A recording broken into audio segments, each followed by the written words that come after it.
Eu farei a leitura desse capítulo, Juízes, capítulo 21. Os irmãos acompanham com toda atenção, com toda reverência, aquilo que nos diz a santa e poderosa palavra de Deus.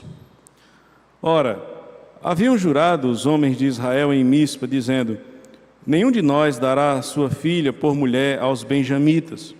Veio o povo a Betel, e ali ficaram até a tarde diante de Deus, e levantaram a voz e prantearam com grande pranto. Disseram: Ah, Senhor, Deus de Israel, por que sucedeu isto em Israel, que hoje lhe falte uma tribo? Ao dia seguinte, o povo pela manhã se levantou e edificou ali um altar, e apresentaram holocaustos e ofertas pacíficas.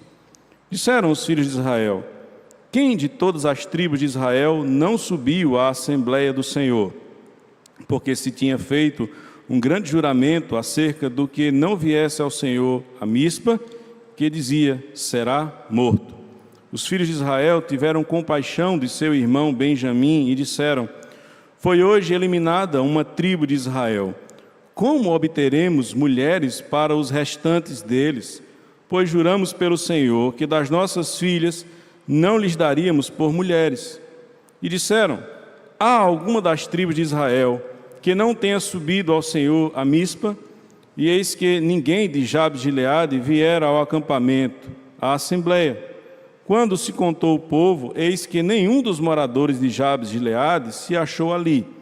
Por isso a congregação enviou lá 12.000 homens dos mais valentes e lhes ordenou, dizendo: ide, e ao fio de espada feri os moradores de Jabes de Gileade, e as mulheres e as crianças.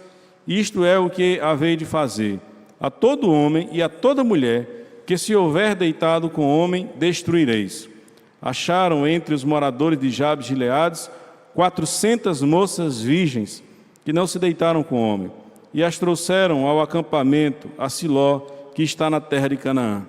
Toda a congregação, pois, enviou mensageiros aos filhos de Benjamim, que estavam na penha Rimom, e lhes proclamaram a paz. Nesse mesmo tempo, voltaram os benjamitas, e se lhes deram por mulheres as que foram conservadas com vidas das de Jabes Gileade. Porém, estas ainda não lhes bastaram. Então o povo teve compaixão de Benjamim, porquanto o Senhor tinha feito brecha nas tribos de Israel. Disseram os anciãos da congregação: como obteremos mulheres para os restantes ainda, pois foram exterminadas as mulheres dos benjamitas? Disseram mais: a herança dos que ficaram de resto não a deve perder Benjamim, visto que nenhuma tribo de Israel deve ser destruída. Porém, nós não lhe poderemos dar mulheres de nossas filhas, porque os filhos de Israel juraram, dizendo: maldito o que der mulher aos benjamitas. Então disseram: eis que, de ano em ano, a solenidade do Senhor em Siló, que se celebra para o norte de Betel, do lado do nascente do sol, pelo caminho alto que sobe de Betel a Siquém e para o sul de Lebona.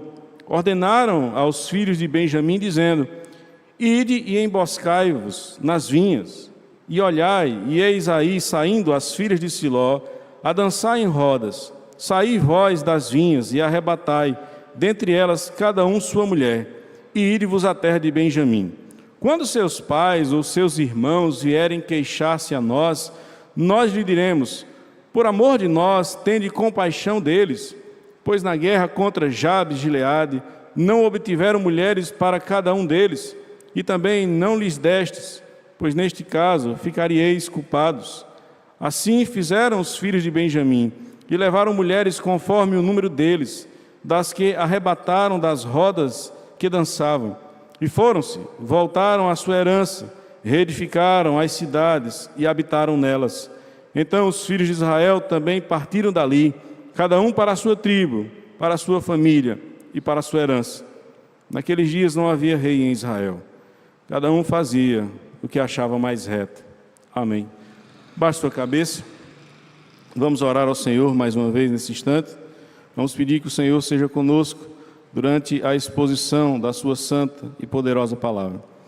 Ó Pai, nós nos colocamos diante do Senhor e te pedimos mais uma vez que o Senhor, com graça, possa destapar os nossos ouvidos e tirar a dureza de nosso coração.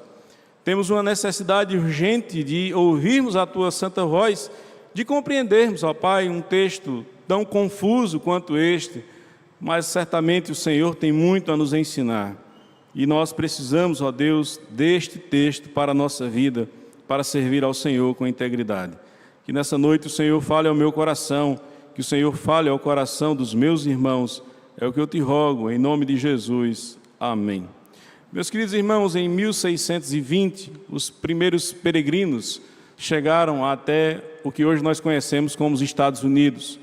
Eles saíram da Europa com o objetivo de construírem uma nação onde eles poderiam viver, trabalhar, criar os seus filhos, mas que, além de tudo, fosse um lugar onde eles pudessem servir ao Senhor, com liberdade e também com fidelidade.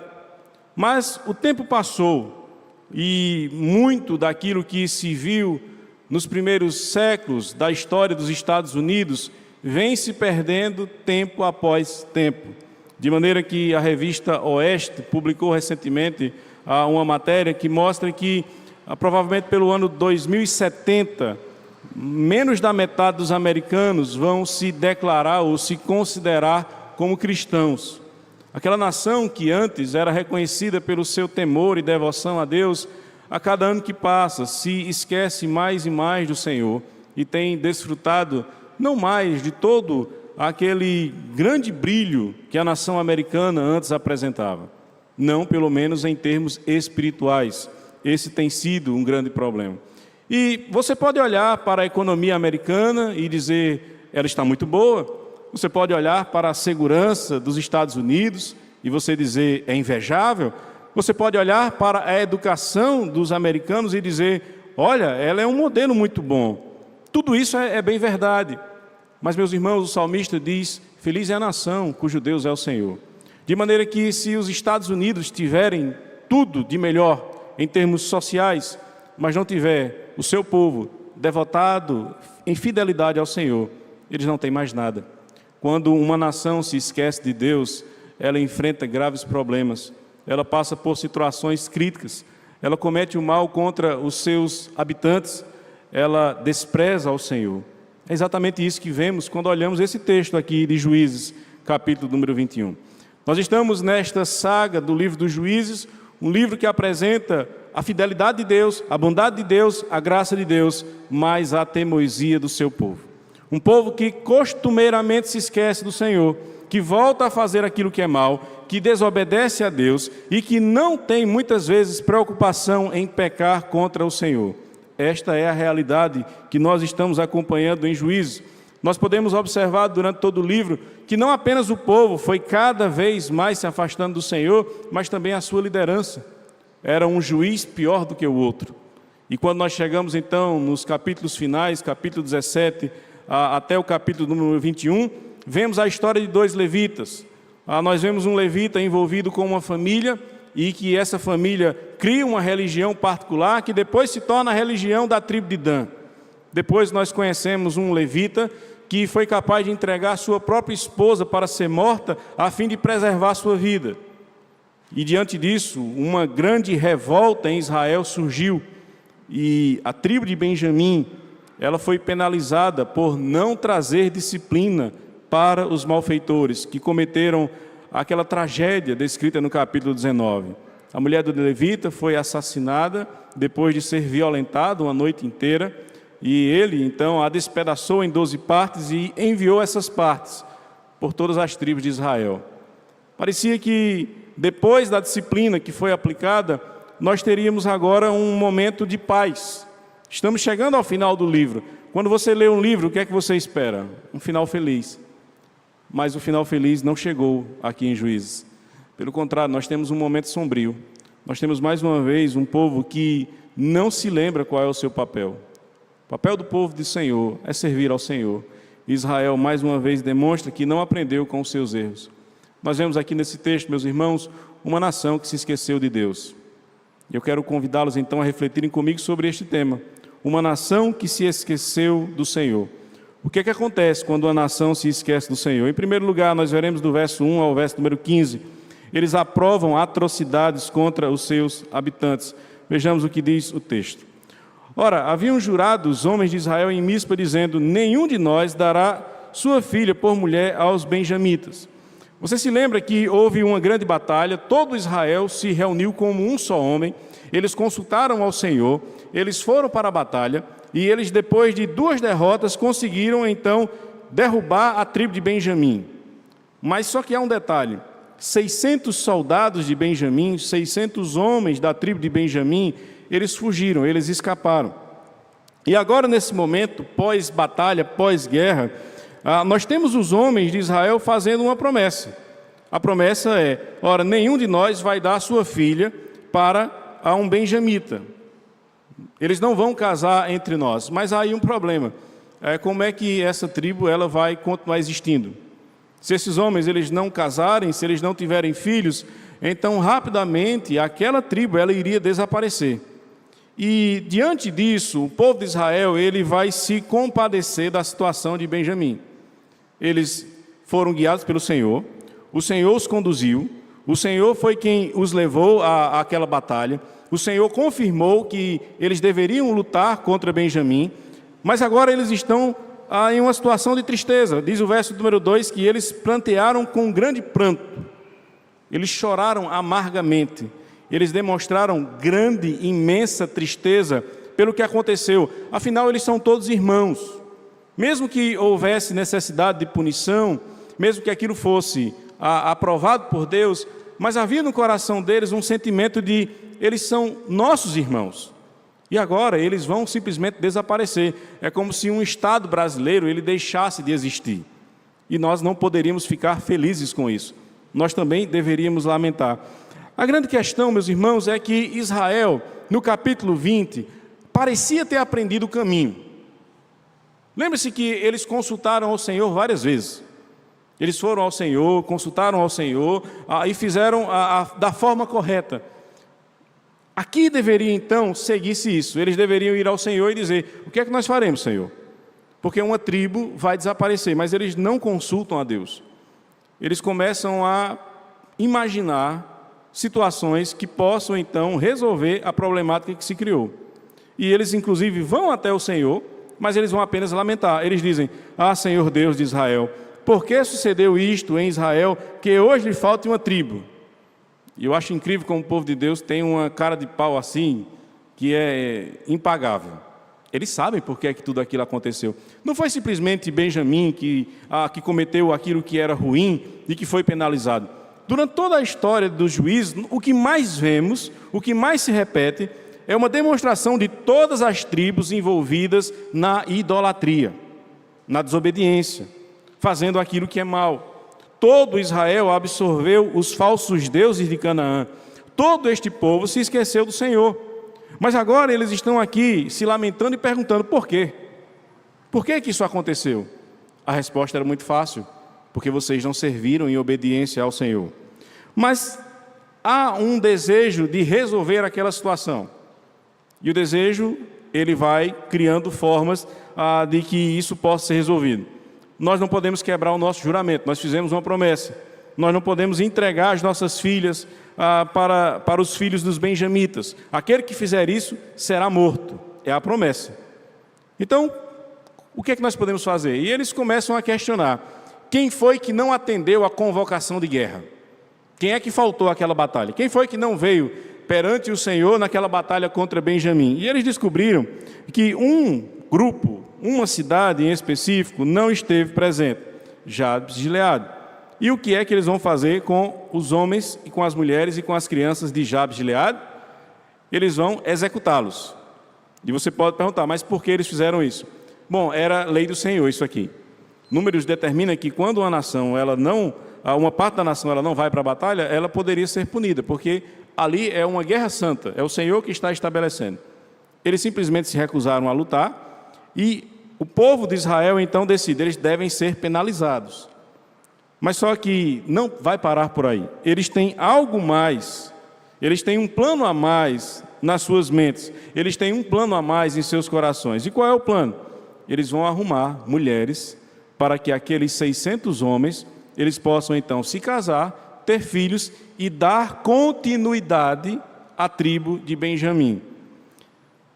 O plano, irmãos, ele é extremamente absurdo. E se você pensar, ele é extremamente cruel, ele é mau, ele é perverso. Não há aqui uma justificativa para o que estes homens estão fazendo, mas eles vão fazer isso. Eles saem para a batalha, eles escolhem 12.000 homens que são muito valentes, eles vão exterminar praticamente todo o povo de Jabes de Gileade, mas as mulheres virgens, elas vão ser preservadas, para que elas possam então se casar com estes homens. Todo o restante do povo foi massacrado, mas as mulheres virgens, elas foram mantidas vivas, para que elas pudessem então ser entregues para aqueles homens que estavam escondidos na penha Rimon. E é interessante que o texto diz que ali há uma trégua ou um momento de paz estabelecido por Israel com relação a Jabes de Gileade. A paz é: vocês precisam de mulheres, nós temos as mulheres. Elas estão aqui e elas agora são vossas. Percebam que tudo isso que aconteceu aqui foi em comum acordo entre toda a liderança de Israel. Todos concordaram, todos fizeram um acordo, um pacto, uma aliança para que essa situação ela acontecesse. Eu quero que você se recorde de algo muito importante. Você se lembra o que motivou a penalidade sobre Benjamim? O que foi que aconteceu para que Benjamim estivesse agora nesta situação? Uma mulher, ela foi morta depois de ser violentada e o seu corpo despedaçado e enviado para as 12 tribos de Israel. Foi a morte de uma mulher, a violência contra ela, o abuso sexual contra ela, que motivou toda aquela batalha.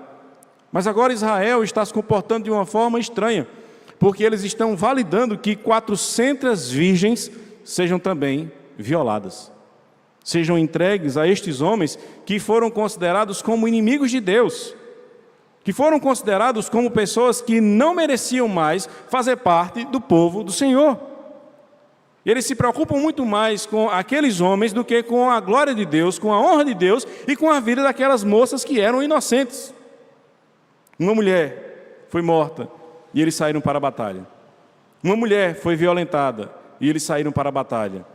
400 jovens foram agora raptadas e entregues nas mãos de homens maus que não tinham obediência nem temor pelo Senhor. E isso, aparentemente, no coração daqueles homens, não é um problema. Os irmãos conseguem perceber como esta nação, ela começa a aprovar atrocidades contra os seus próprios habitantes. Como eles não têm respeito pelo povo da terra deles, eles estão se lamentando porque Benjamim foi severamente disciplinado, porque Benjamim está à beira do completo sumiço, mas eles não se preocupam com essas vidas dessas jovens, dessas mulheres. O que é que leva um povo a agir desta forma? Apenas esquecer-se do Senhor. Quando a nação, meus irmãos, se esquece do Senhor, eles aprovam as piores atrocidades contra inocentes. A nação americana, que já foi considerada como a maior nação cristã do mundo, tem leis pró-aborto. Tem lugares onde o uso de drogas é permitido e legalizado. Mesmo em uma nação que conhece ao Senhor e que viu a bondade do Senhor sobre eles, eles simplesmente ignoram a Deus e eles aprovam atrocidades. E isso se torna lei, se torna algo bom, se torna algo comum.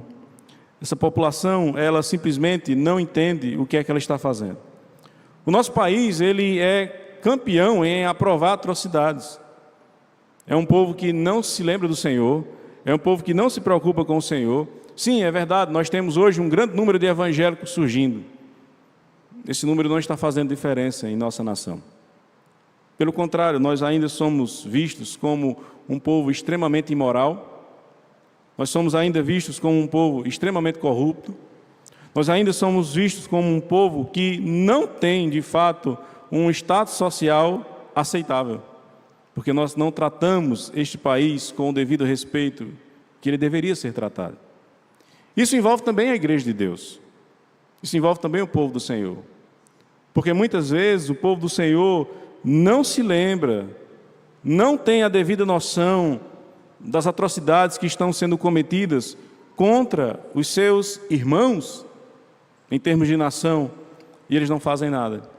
São pessoas que são assassinadas, são mulheres que são violentadas, são pessoas que estão esquecidas à margem da sociedade, são leis absurdas que se tornam então algo válido, e o povo de Deus simplesmente ignora tudo isso. Nós não estamos, irmãos, orando por estas situações, nós não estamos levantando as nossas vozes, pelo menos não como deveríamos. Em muitos momentos nós nos calamos em busca de uma aparente paz com aqueles que estão ao nosso redor. Talvez fosse melhor até que eles não soubessem de fato das nossas opiniões, porque as nossas opiniões incomodam, e desta forma talvez nós teremos problemas. Mas é a igreja de Deus que se levanta contra as atrocidades. É a igreja de Deus que se levanta para proteger aqueles que precisam ser protegidos. Isso parte de cada um de nós, não é algo distante, é algo que precisa ser visto no povo do Senhor, porque nós somos parte da nação brasileira e nós não podemos de forma alguma aceitar que atrocidades se tornem algo comum, algo aceitável, algo normal. Mas em segundo lugar, meus irmãos, nós veremos que uma nação que se esquece do Senhor, além de aprovar atrocidades contra os seus habitantes, ela também perde o temor pelo Senhor. A partir do verso 16 ao 25, nós vemos isso. Disseram os anciãos da congregação: como obteremos mulheres para os restantes, ainda que, pois, foram exterminadas as mulheres dos benjamitas? Veja, eles conseguiram 400 virgens, mas o número era 600 homens que fugiram de Benjamim. Era simples, irmãos, era simplesmente deixar essa história morrer. O mal já estava feito, a atrocidade já foi praticada, e certamente que agora a tribo de Benjamim ela não iria mais desaparecer. Aqueles 400 homens com aquelas 400 mulheres iriam ter filhos e a tribo iria prosseguir. Mas não foi suficiente. Nós arrasamos um povo, nós matamos mulheres e crianças, nós conquistamos ali pela força 400 virgens para serem entregas a esses malfeitores como uma espécie de recompensa, mas ainda faltam 200 homens serem contemplados nessa história. Não é suficiente, nós temos que fazer alguma coisa. E eles se colocam então a pensar: o que é que nós vamos fazer? O que é que nós podemos fazer para que tudo isso possa ser revertido? E eles mais uma vez se lembram: nós não podemos dar as nossas filhas, porque nós fizemos um juramento. Nós não podemos entregar as nossas filhas, porque nós prometemos diante do Senhor que não faríamos isso. Mas aí eles se recordam de algo importante. Versículo 19 diz: eis que de ano em ano a solenidade do Senhor em Siló. Primeira coisa que nós temos que entender sobre esse versículo número 19. A palavra Senhor aí, ela se refere ao Deus de Israel, ou ela se refere a Elohim, que é o nome usado para os deuses, de uma forma geral, banalizada. Se fosse esse o caso, nós teríamos então uma festa pagã acontecendo em Israel. Isso não seria difícil diante de todos os problemas que nós já vimos. Esse é um questionamento, esse é um debate que surge em relação a essa festa que vai acontecer. Porque o autor ele não diz qual é a festa. Poderia ser a festa da colheita, poderia ser tabernáculos, poderia ser uma das muitas festas que aconteciam em Israel. Mas o autor de Juízes, ele simplesmente diz que havia uma solenidade, uma festa que acontecia em Siló para o Senhor. Então, muitos comentaristas, exegetas, se colocam a perguntar se aqui há uma festa para o Deus de Israel ou para uma divindade qualquer. Mas o nome que aqui aparece é Yahvé, não é Elohim. De maneira que o nome dado aqui é o nome pactual de Deus. É uma festa do Deus verdadeiro. E nessa festa, o que é que se tem? Pessoas. Você tem, naturalmente, jovens. E o que é que eles dizem? Se celebra para o norte de Betel, do lado do nascente do sol, pelo caminho alto que sobe de Betel a Siquém e para o sul de Lebona. E eles vão dar uma ordem aos filhos de Benjamim. Eles vão dizer o seguinte: vocês vão para as vinhas e vocês vão ficar lá escondidos. Vão preparar uma emboscada. Por quê? Porque as moças, elas saem para dançar nesse período. Elas saem para celebrar, e nesse momento, então, vocês vão poder raptar as 200 moças que faltam para completar então as 600. Por que eles estão fazendo isso? Eles estão dizendo: nós não podemos dar as nossas filhas para eles, porque nós prometemos, juramos diante do Senhor que isso não seria feito. Então eles arrumaram um jeitinho brasileiro. Eles pegaram os benjamitas e disseram: olha, nós não podemos entregar, mas se vocês roubarem elas, a gente vai fechar os olhos. A gente vai fazer de conta que nada aconteceu. Mas uma moça, ela não surge de um pé de manga, concorda? Ela tem que ter um pai e uma mãe, pelo menos. Tem que ser homem e mulher, né? Para produzir uma moça, ela não surge assim do nada. E quando sua filha some, o que é que você faz? Você vai atrás, né? Porque é o natural, é o normal. Pois bem, então se 200 moças sumirem, 200 homens devem se levantar para pelo menos perguntar o que aconteceu. Que elas não foram arrebatadas, que isso não existe. Então, onde é que elas estão? Elas foram raptadas. Elas foram raptadas por quem? Pelos benjamitas. Aquela tribo, sabe aquela tribo maldita que foi duramente, severamente penalizada pelo Senhor, pelos seus pecados? Pois bem, surgiram lá 200 homens dessa tribo e raptaram essas moças. E o que é que esses homens, pais, irmãos, vão fazer quando eles perceberem que as filhas, as irmãs foram levadas? Eles vão vir até nós e eles vão reclamar disso. Diz o verso 22. Quando seus pais ou seus irmãos vierem queixar-se a nós, nós lhe diremos: por amor de nós, tende compaixão deles. Irmãos, veja esse texto com a dimensão que ele merece. É rir para não chorar. Por amor de nós, tenham compaixão desses homens. Por amor de nós, deixem que suas filhas, suas irmãs, sejam levadas por estes homens. Porque de outra forma, essa tribo, ela vai desaparecer, o que já não é verdade. Porque 400 moças já foram entregues para 400 homens. Os outros 200, eles não precisariam casar. A tribo continuaria existindo então. Mas eles então vão falar de forma basicamente assim: vocês estão corretos na queixa, vocês estão certos em reclamar, mas tenham amor, tenham misericórdia. Esqueçam isso, porque é necessário que isso aconteça para que a tribo de Benjamim ela continue então a existir. Então é basicamente assim: faça de conta que suas filhas não foram levadas, raptadas, sequestradas, e que nós não estamos validando tudo isso. Faça isso por amor, faça isso por bondade. 200 moças são aqui entregues, como se elas não tivessem valor, como se elas não tivessem uma vida. Elas estavam em uma solenidade ao Senhor, elas não estavam em um bordel, elas não estavam em uma praça, simplesmente, elas estavam celebrando ao Senhor. E esses homens, então, tiveram essa brilhante ideia e olharam para uma solenidade ao Senhor. E disseram: aquela é uma ótima oportunidade de nós fingirmos que de fato servimos a Deus, que amamos os nossos irmãos. Nós vamos fazer aquilo que é mal perante o Senhor. Nós não vamos para esta solenidade para nos colocarmos diante dele em sofrimento, em pranto verdadeiro pelo pecado que foi cometido pelos nossos irmãos. Não, nós vamos até essa solenidade onde nós deveríamos celebrar de fato a Deus. E nós vamos simplesmente cometer mais pecados na presença de Deus. Eles viram o que o Senhor fez no capítulo 20. Eles viram o que o Senhor fez durante toda esta história. 400 anos é o período dos juízes. 400 anos em que a mão do Senhor pesou sobre eles.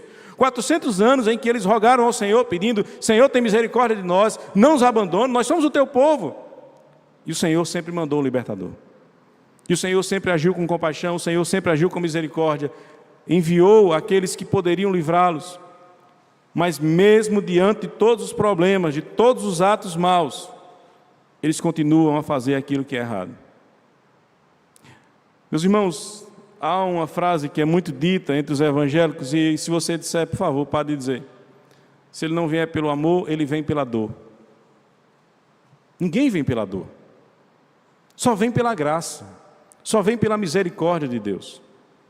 Nós estamos diante de um povo que sofreu muito, mas que continua dizendo ao Senhor: nós não queremos a tua lei, nós não tememos ao teu nome, Nós não temos respeito por aquilo que o Senhor diz. Nós fazemos a nossa vontade, porque é exatamente isso que diz o versículo número 25. Naqueles dias não havia rei em Israel, cada um fazia o que achava melhor. O povo de Deus, a nação do Senhor, ela fazia não aquilo que Deus estabeleceu como lei. Moisés entregou a eles a lei.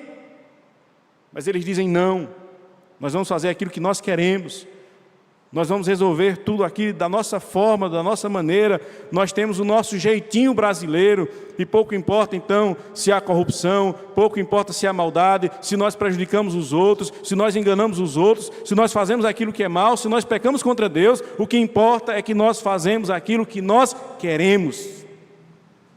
Porque nós não tememos ao Senhor.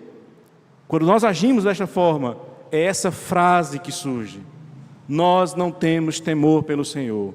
Nós fazemos aquilo que nós simplesmente achamos ser bom. E o Senhor, Ele fica lá no canto dele. Mas não, meus irmãos, o Senhor não ficará lá no canto dele. O Senhor não vai olhar para esta nação e vai deixar que eles façam aquilo que eles querem simplesmente. Nós estamos lendo, inclusive, o texto de Oséias. Perceba a mensagem de Oséias. Perceba o que é que o Senhor está dizendo que fará com aqueles homens. Perceba o que é que o Senhor está dizendo que fará com aquele povo. Todos aqueles que se voltam contra o Senhor devem estar preparados para saber que um dia a mão do Senhor ela vai pesar fortemente. A nação brasileira se diz cristã, olha que piada. Se celebra o carnaval nessa festa com toda a pompa. Milhares de pessoas, milhões de pessoas em todo o país estão comemorando a festa da carne, como se isso já não fosse terrível. Esse mesmo povo que diz que é cristão, na quarta-feira, está passando um negócio na testa, achando que Deus está gostando de tudo isso. Como se não fosse mais ridículo ainda, tem crente indo para o carnaval. Tem crente achando que pode se envolver no meio de tudo isso, dessa tristeza, dessa desgraça. Tem crente achando que pode celebrar as festas demoníacas e pagãs deste mundo. Halloween, o São João, a festa do padroeiro de sei lá da onde.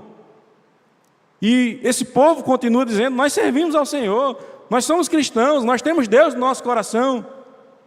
Um povo que se acomodou com o pecado, que se acostumou com o que é mal, que vive simplesmente ridicularizando, banalizando o nome do Senhor, que quebra os seus mandamentos e que não tem um pingo de respeito por Ele, que anda pelas ruas das muitas cidades deste país com ídolos, mesmo o Senhor dizendo para eles não fazerem isso, constroem monumentos para celebrarem estes mesmos ídolos, e ainda tem crente que acha isso bonito, que olha para essas Babilônias que aí existem e diz: olha que coisa linda.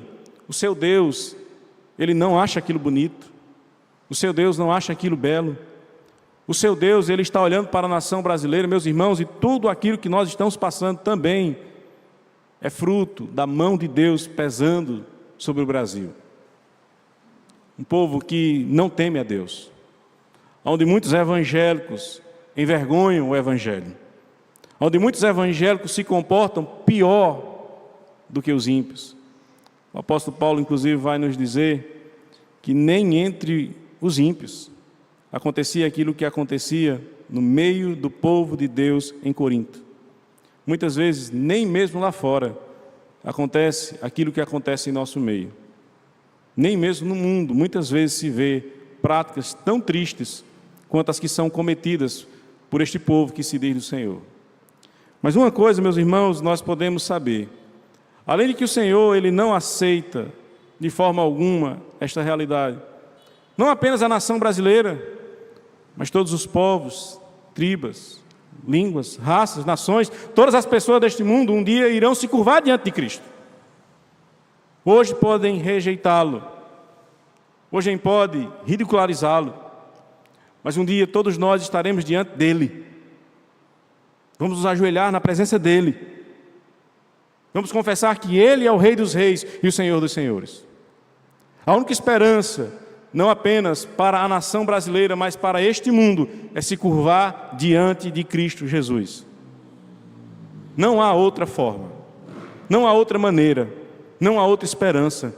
A nossa esperança é Cristo Jesus. A nossa esperança é saber que um dia, todos esses malfeitos, essas atrocidades, todas essas formas cruéis de agirmos, terá fim. O Senhor vai colocar um fim a tudo isso. O Senhor dirá: acabou.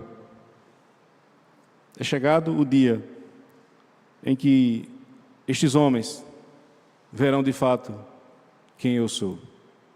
O leão da tribo de Judá, ele vai rugir. E que nesse dia, meu irmão, seja um dia de alegria para você. Nesse dia seja um dia de verdadeira alegria para você, minha irmã. Que você nesse dia possa celebrar entre o verdadeiro povo de Deus. Que você nesse dia possa cantar. Que nesse dia você possa chorar de alegria. Mas uma coisa eu lhe digo, com toda a sinceridade do meu coração: não zombe do Senhor. Não zombe do Senhor na sua vida. Com Deus não se brinca. Israel poderia lembrar-se de um detalhe muito importante. Eles não tinham um líder físico, mas eles tinham ao Senhor. Eles tinham ao verdadeiro rei. Que a igreja de Cristo não se esqueça disso. Nós temos um rei. E ele reinará para todo sempre. Nós temos, irmãos, algumas lições práticas nesse instante.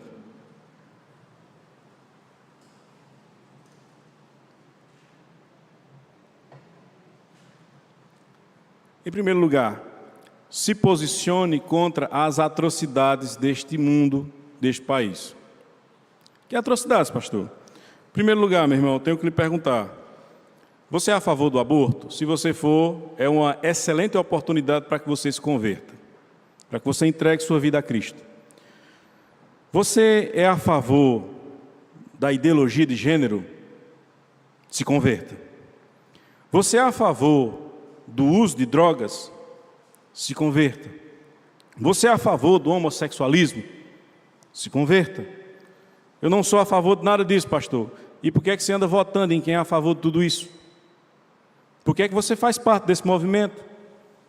Por que é que você aderiu a esse tipo de coisa? Por que é que você apoia aqueles que querem empurrar goela abaixo deste povo, desta nação, todas essas aberrações? Por que é que você, então, apoia que pessoas que defendem esse tipo de coisa estejam à frente deste país? O seu voto é importante como um cristão, porque você deve votar como crente. Você deve votar como um servo de Deus, como uma mulher de Deus. Então, quando você for votar em alguém, preste bem atenção nisso.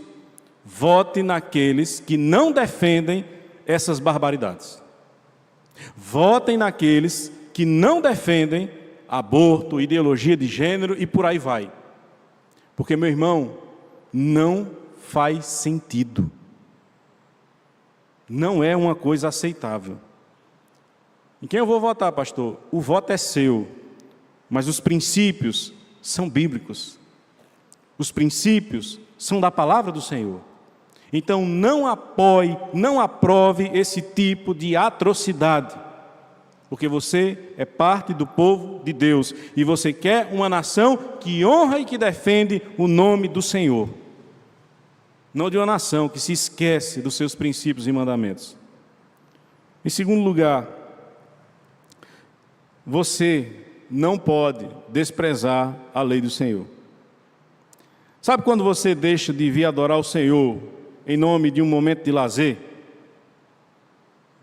Diz a história que o reverendo Enéas estava aqui 10 anos atrás dizendo: cadê os crentes que foram para o Rio? Igreja, onde é que vocês estavam hoje de manhã? Esses bancos estavam quase todos vazios. Que adoração é essa que você acha que está produzindo, ficando em casa dormindo? Que adoração é essa que você acha que está produzindo quando você sai por aí para festejar, para comemorar o seu domingo, como se a casa do Senhor ela fosse opcional? Que adoração é essa que você acha que está produzindo? Você sabe o que na verdade você está fazendo? Você está mostrando que você não tem temor pelo Senhor. Porque se você tivesse temor pelo Senhor, a coisa mais importante do seu dia, no domingo, era a adoração ao nome de Deus.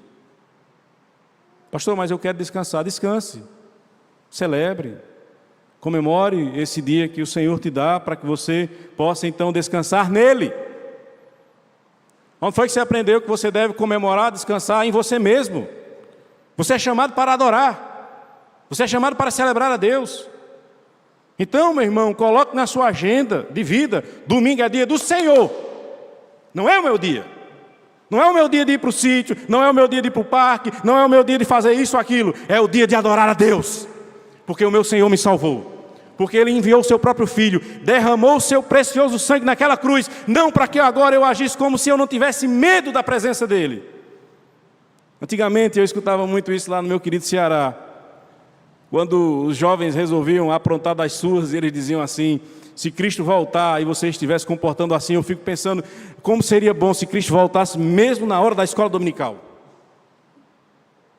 Eu ia ficar feliz, igreja.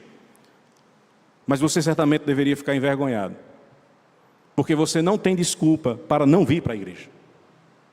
E você não vem porque você despreza, você não tem temor pelo nome de Deus. Para você tanto fez como tanto faz. E a quem estiver assistindo também, você que está em casa, está com a perna quebrada? Não, né? Está aí sossegadão. Você está pecando contra Deus, você não está adorando a Deus. Você não está cultuando a Deus. Você está envergonhando o nome de Deus.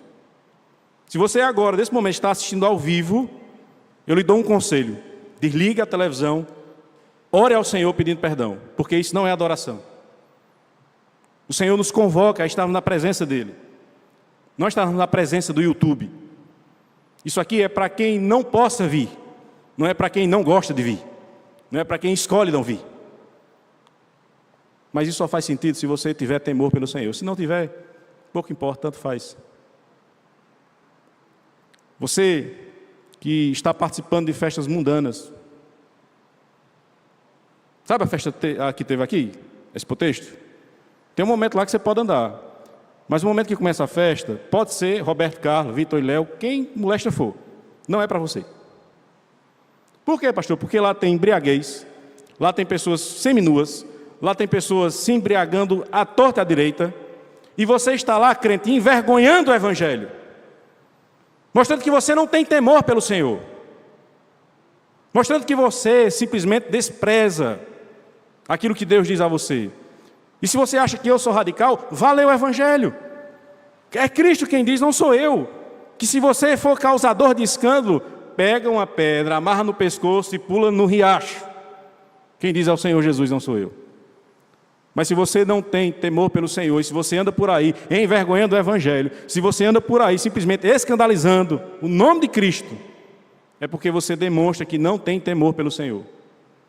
É porque você apresenta nas suas obras, que são más, como você despreza a Deus, como você não tem temor pelo Senhor. Comportamentos ímpios, mundanos, falando bobagens, palavrões, rindo das piadas pornográficas que os seus amigos contam na hora do trabalho, fofocando no trabalho com as outras pessoas. Que testemunho de vida é esse? Que evangelho é esse que você diz conhecer? Que temor a Deus é esse que você tem? Você não tem temor pelo Senhor. Porque se você tivesse, você seria diferente. Você se lembraria, eu tenho um rei. Ele tem para mim ordens e mandamentos, e eu os obedeço. Eu faço não segundo o meu gosto, não segundo a minha vontade, eu faço segundo aquilo que Ele disse na sua palavra. Eu honro, porque Ele me honrou de uma forma que este mundo não pode me honrar. De uma maneira que os prazeres deste mundo jamais poderão me fazer descansar. Ele me deu o seu Filho, Ele me deu Cristo, Ele me deu o sangue de Jesus. Olhe para essa mesa aqui. O que é que ela lembra a você? O sacrifício de Jesus Cristo, aquele que você diz servir, mas que você tem escandalizado pelas ruas de São Bento. As pessoas ridicularizam a sua fé. As pessoas dizem, você se diz crente, não é? Que piada. E você às vezes não se envergonha disso. Você não se entristece disso.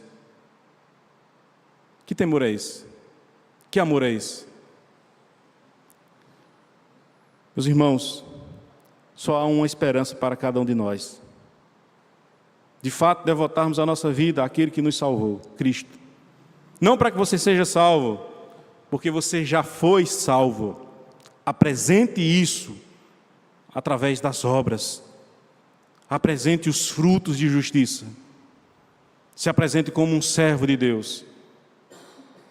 E que Ele volte. E que Ele venha. Juízes se encerra, meus irmãos. Mas permanece em nossas Bíblias para lermos e relembrarmos quem é o nosso Deus e como deve ser o seu povo. Maranata. Ora vem, Senhor Jesus.